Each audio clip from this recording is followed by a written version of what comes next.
I'm Professor Henry Mostert, and this is the MLiA Quick Things.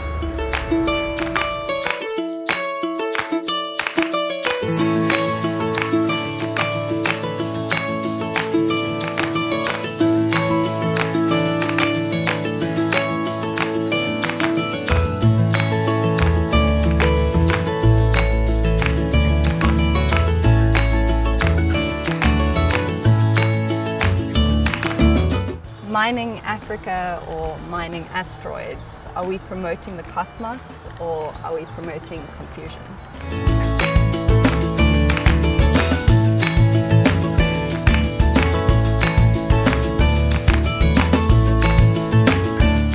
When I was little, my dad, my sister and I went on this epic road trip through South Africa, and often driving deep into the night. One night, my dad took a sharp turn and drove about 3 kilometers down this gravel road and stopped and asked grumpy and sleepy children to get out and look into the sky. I, for the first time post Johannesburg smog, got to see the full extent of the cosmos, and I will never forget that cold Karoo night. Now, about an hour away from that very spot, we have one of the best satellites in the world, the SKA in Sutherland. And it's positioned there because of its benefit to gaze into the skies. I am here to introduce African history and knowledge as we begin navigating the cosmos as inhabitants of Spaceship Earth. Space mining has become a new space activity, and it has the potential to create the world's first trillionaire. And it's been termed the scramble for the skies. As people begin to mine asteroids for gold, platinum, and nickel, we will see an increasing need to empower and recognize softer voices. Especially now that we see obscenely wealthy individuals take to the skies for pleasure trips.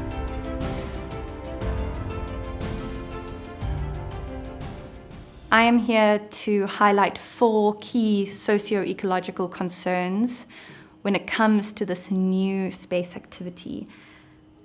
First concern is space debris, and what that means is basically space junk.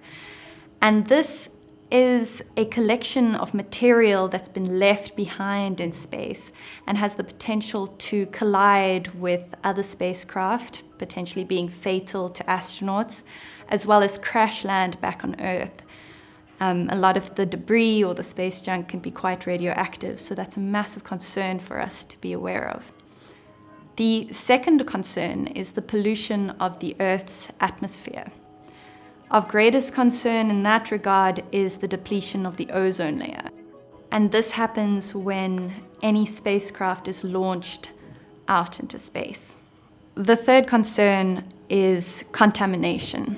There is forward contamination and backwards contamination. Forwards contamination refers to what we bring into space, and backwards contamination is what we bring back from space.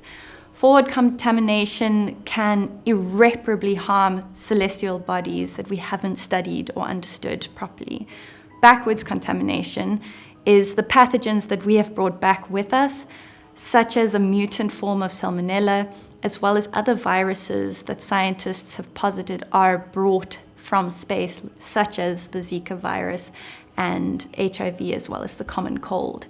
These are all theories that scientists have put forward as they correlate with 11 year-round common flu cycles. Lastly, the fourth concern is nuclear contamination. This risk arises when nuclear power sources are used within spacecraft, and it's disproportionately increased with the energy requirements of space mining. Space law is a branch of international law and unfortunately does not adequately address space mining. There are many gaps and unanswered questions that we need to address. One of the first questions to ask is whether we should be permitting this activity. And if we are going to permit it, who's going to regulate it? Will it be international organizations or national and multilateral agreements that take center stage? How, if at all, will we see the benefits of space mining distributed amongst all humankind, which is a fundamental principle of international space law? The question really is, who is going to regulate this new space economy? Because as technological capabilities increase, those with the wealth to exploit this area will.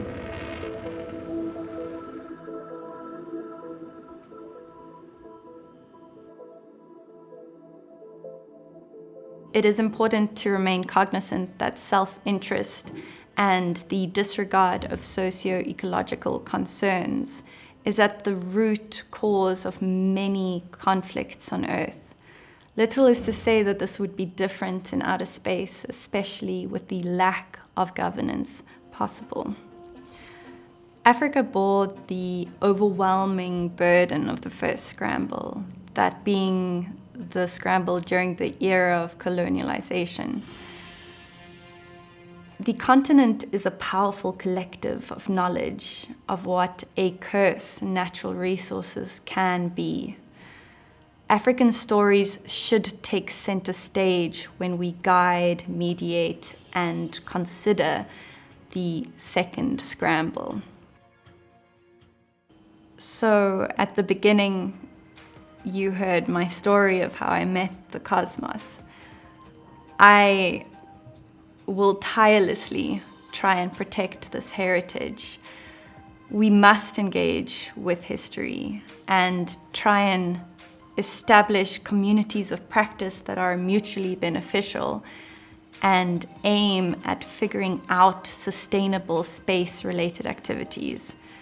I hope one day to be able to take my child to meet the cosmos and know that we have interacted with outer space in an inclusive, conscientious manner. Thank you so much.